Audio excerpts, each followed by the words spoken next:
Hi, Karl Schilling, founder and CEO of the Advocacy Network. And once again, I'm here with you today for our final episode 13 on financial transformation. Now, I put these 13 episodes together for you to have a total complimentary library so you can go through some of these important principles that we've discussed in these 13 sessions. Always free. It's there for you. And it'll be here at YouTube, so you can always come back. You can pick and choose, and you can go through these one by one. We're finishing up on our 7-day plan and the 7 most damaging investing behaviors. Again, in the interactive video, you can always get this white paper. It'll be right there for you. Everything we talk about in these videos, we have some form of interactivity where you can reach out and speak to those who we mention in these videos and find out what's there for you. And you can also use the soft phone and call me direct, okay? But I want you to realize that these were done with one thought in mind. These were done in order to help you become financially independent. Now, is this enough for that to happen? Could be.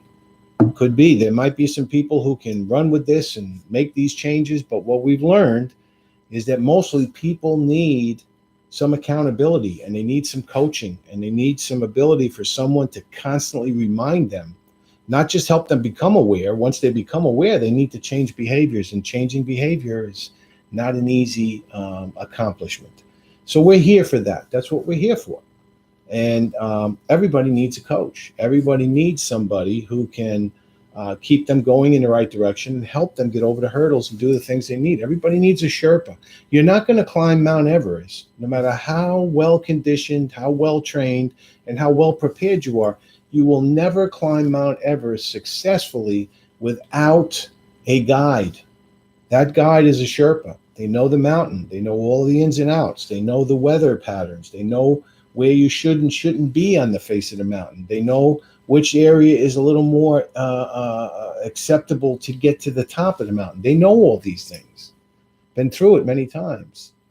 And even after you've done the top of the climb to Mount Everest once, you're still not ready to do it alone on your own without one of these guides. So financial independence is not going to come to you without some form of guide and some form of coach and your own Sherpa.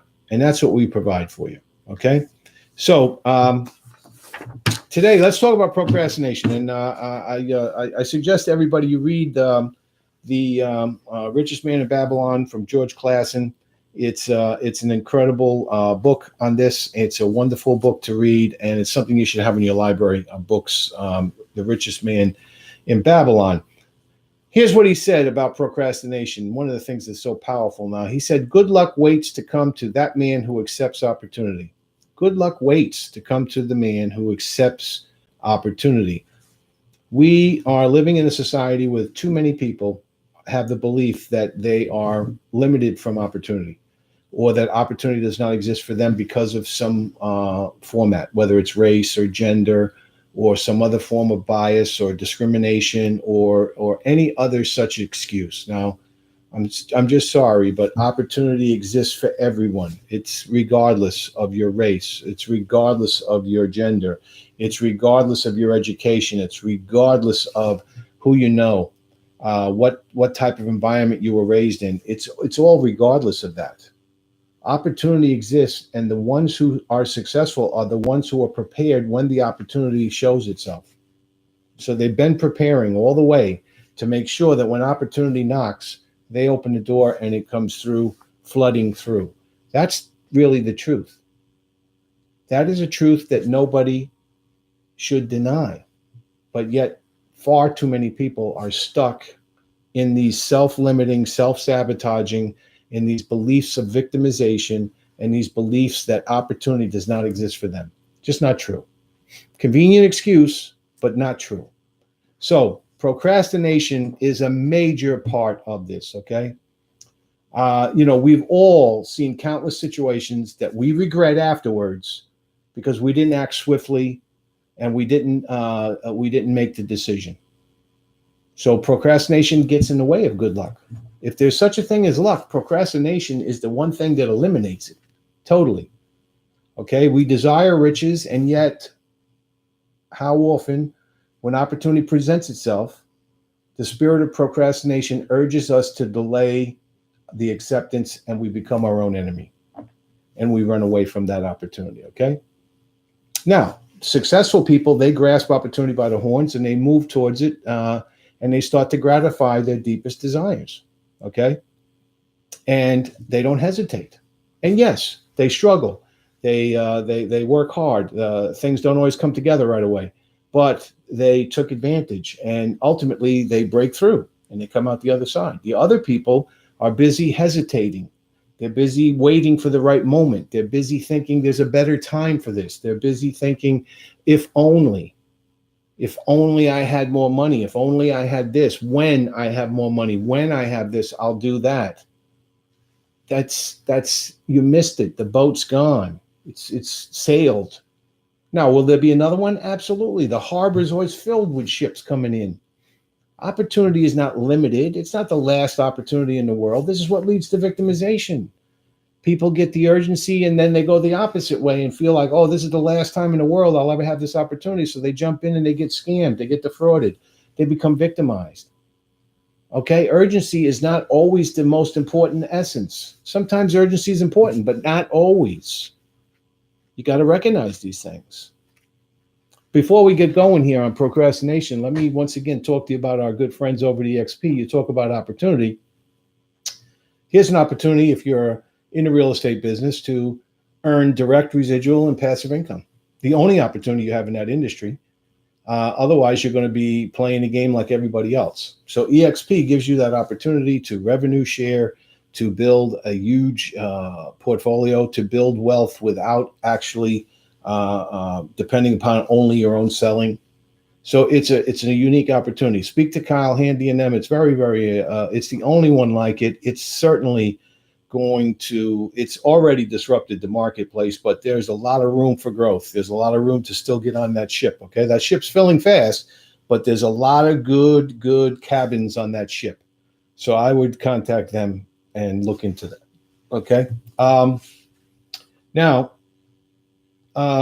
in looking further at George Class and what he had done, he talked in that chapter 4. It's chapter 4 of The Richest Man in Babylon. He talked about men of action now, people of action.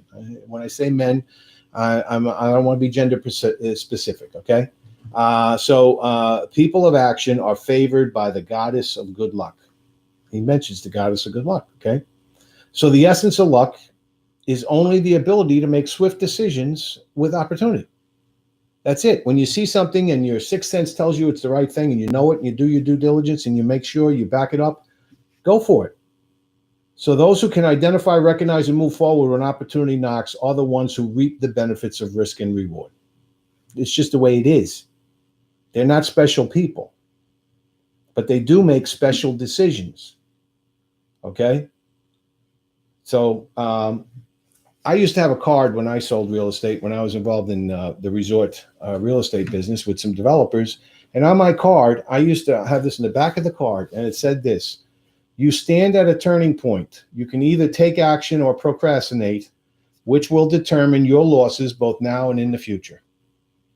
And I used to share with people how when opportunity comes along, if they're well positioned to take advantage of it, if they have done their homework and see everything for what it is and done full due diligence, then they should take advantage of the opportunity and not allow it to pass them by based on them making no decision. Because remember, here's the deal with procrastination. No decision is a decision. We somehow have been built into this thought process that if I make no decision, I don't have to worry. Because no decision is not a decision, and that thing will just wait for me forever, or that thing will just go away on its own. No decision is a decision. It's a decision not to make a decision, which by its very nature is a decision. And that decision is always wrong. 100% of the time. The decision you make not to make a decision is wrong 100% of the time. It's never right. You can make a decision not to do something, decision. Okay? You can make a decision to do something, decision. But when you make a decision to not make a decision, you are wrong 100% of the time. So just wanted to help you with that. Now, before we close out on this today, I wanted to mention to you once again, senior marketing solutions kind of situation, the Senior Marketing Help Center. If you're 64 and a half, if you are, you could be disabled and on Social Security disability, getting ready on Medicare, you have a Medicare decision to make, okay? If you're already made that Medicare decision, you're coming into this period, which is called the annual enrollment period, October 15th to December 7th, where you can make changes or find out if your plans are doing what they're supposed to be doing for you. So you should always be reviewing it every year. But we're here to help you. We're here to help you. You can call. I got a link up here for you. We give you nothing but the right information at the right time and the right sources. We're not here to pitch or push product or anything of that nature. We're here to make sure that you make the right decision for you and that you get all the information necessary to make that right decision. So give us a call. We'll talk to you about your Medicare solutions. I'm 64, getting ready to make that decision for myself. So certainly we can help. Okay. I want to close out with one thing, and most importantly, as part of any financial decision-making process that you put together, okay, you need to start with the base of due diligence. And here is what you need to see in the form of due diligence. This is what we've helped people with. This is why we save people $10 million. Okay, due diligence is a three-part consideration. The first part is full disclosure. You need to have the full disclosure of whatever it is you're looking at. You need to have all of the information fully disclosed. No small print, no over here, over there. Don't worry about it. You can read that later. Full disclosure. Second thing you need is complete compliance. Anything that you're doing or looking at has to comply with whatever the regulatory issues are, whatever the laws are, or whatever the basics of that industry is. So it has to have full compliance. If it's out of compliance in any area, it's something that you have to immediately say no to because it's out of compliance. Okay, so it has to have complete compliance. And lastly, it has to have clear transparency. And what does this mean? Clear transparency is a sixth sense kind of deal for you. When you get the transparency that, okay, there's nothing hidden here. There's no ulterior motives. There's nothing that they're holding back from me that I probably should know about. There's nothing sinister. There's nothing like, ooh, you know, that's, the bear in the woods and the moon kind of deal. All right. There's none of that. It's clearly transparent. Clear transparency goes right back to full disclosure, because once again, if you're clearly transparent, you have disclosed everything. Now, a lot of times the full disclosure is left to you because a salesperson or other people are not expected to read through 80 pages of full disclosure.